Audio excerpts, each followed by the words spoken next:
Hello friends, स्वागत है आपका इंजीनियरिंग एट मोमेंट चैनल पे। इस लेक्चर में हम पढ़ेंगे प्रिवेंटिव मेंटेनेंस के बारे में। हम ये देखेंगे कि प्रिवेंटिव मेंटेनेंस क्या होता है, प्रिवेंटिव मेंटेनेंस का क्या एम है, प्रिवेंटिव मेंटेनेंस के क्या बेनिफिट्स हैं, प्रिवेंटिव मेंटेनेंस के टाइप्स को ये बारे में जानेंगे हम दोस्तों। एक प्रिवेंटिव मेंटेनेंस की केस स्टडी लेंगे हम। और दोस्तों, एक केस स्टडी हम ये लेंगे कि अगर प्रिवेंटिव मेंटेनेंस को इग्नोर किया जाता है तो कॉन्सिक्वेंसेस कैसे हो सकते हैं। तो ये सब जानने के लिए बने रहें इंजीनियरिंग एट मोमेंट चैनल पर।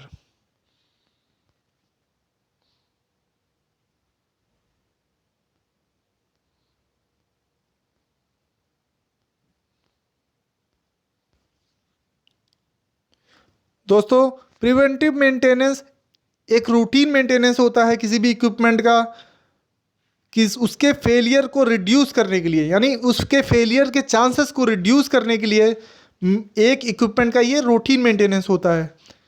ये जब इक्विपमेंट रनिंग में कंडीशन में होता है तब परफॉर्म किया जाता है। और ये इसलिए परफॉर्म किया जाता है कि इक्विपमेंट फ्यूचर में कभी ब्रेक डाउन ना हो, उसके ब्रेक डाउन के चांसेस कम हो जाएं, इसलिए परफॉर्म किया जाता है। दोस्तों, प्रिवेंटिव मेंटेनेंस का एम क्या होता है?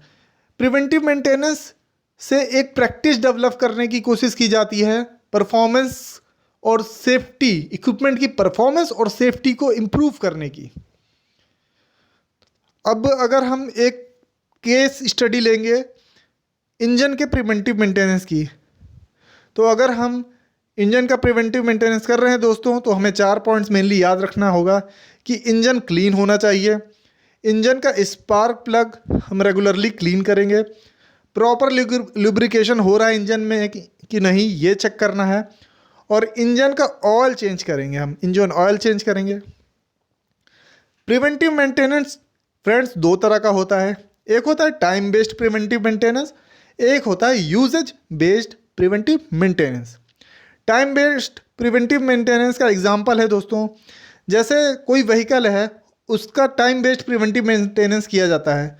कुछ व्हीकल्स का 3 मंथ्स पे प्रिवेंटिव मेंटेनेंस कर दिया जाता है, कुछ व्हीकल्स का 4 मंथ या 6 मंथ पे प्रिवेंटिव मेंटेनेंस कर दिया जाता है। यूजेज बेस्ड प्रिवेंटिव मेंटेनेंस का एग्जांपल है दोस्तों कि कुछ व्हीकल्स का 5000 किलोमीटर के रनिंग पे प्रिवेंटिव मेंटेनेंस कर दिया जाता है, तो कुछ व्हीकल का 10,000 किलोमीटर पे प्रिवेंटिव मेंटेनेंस कर दिया जाता है उनके यूजेज पे। ये व्हीकल टू व्हीकल वेरी करता है। अब प्रिवेंटिव मेंटेनेंस के बेनिफिट्स के बारे में दोस्तों जानेंगे।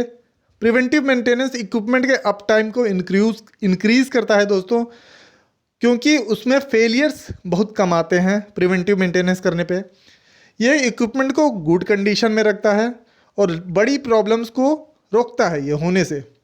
ये स्मॉल प्रॉब्लम्स को आइडेंटिफाई कर लेता है और उनको वहीं रोक देता है इससे पहले कि वो बड़ी प्रॉब्लम बने। ये सेफ्टी को इंक्रीज करता है, ये ब्रेक डाउन को रिड्यूस करता है, और ये इंजरी को रिड्यूस करता है। अब अगर प्रिवेंटिव मेंटेनेंस को इग्नोर किया जाए तो उसकी क्या कॉन्सिक्वेंसेस होते हैं, इसकी एक रियल लाइफ की केस स्टडी को हम देखेंगे फ्रेंड्स।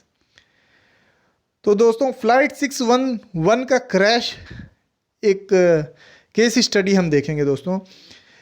चाइना एयरलाइंस के बोइंग 747 की एक फ़्लाइट थी, फ़्लाइट 611। वो ताइवान इंटरनेशनल एयरपोर्ट से हांगकांग इंटरनेशनल एयरपोर्ट तक जानी थी दोस्तों, और उसमें टोटल 225 पीपल थे। वो बीच समुद्र में क्रैश हो गई और उसके अलग अलग टुकड़े होकर समुद्र में गिर गए दोस्तों। यहाँ पे फ्यूल बिल्कुल भी नहीं जला था, यानी कि कोई एक्सीडेंट तो नहीं हुआ था।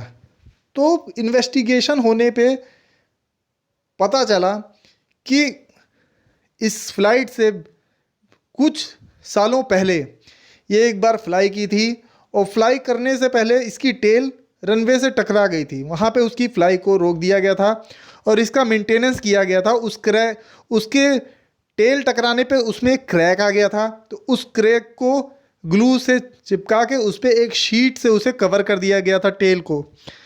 प्रॉपर मेथड था कि टेल को रिप्लेस करना था, पर ऐसा नहीं किया गया था। खैर एक फ़्लाइट होने के बाद उस टेल को रिप्लेस करना था और उसका प्रॉपर प्रिवेंटिव मेंटेनेंस करना था, पर ऐसा नहीं किया गया और ये यूजेज के बढ़ते बढ़ते इसको यूज़ करते रहे और इसका प्रॉपर प्रिवेंटिव मेंटेनेंस नहीं हुआ।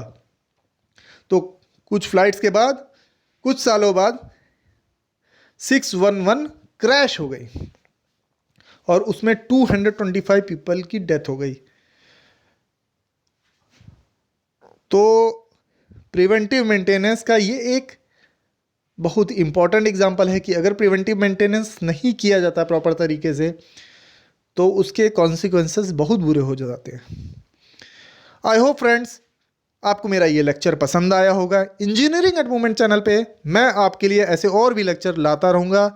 तो फ्रेंड्स चैनल को लाइक, सब्सक्राइब और शेयर करना ना भूलें।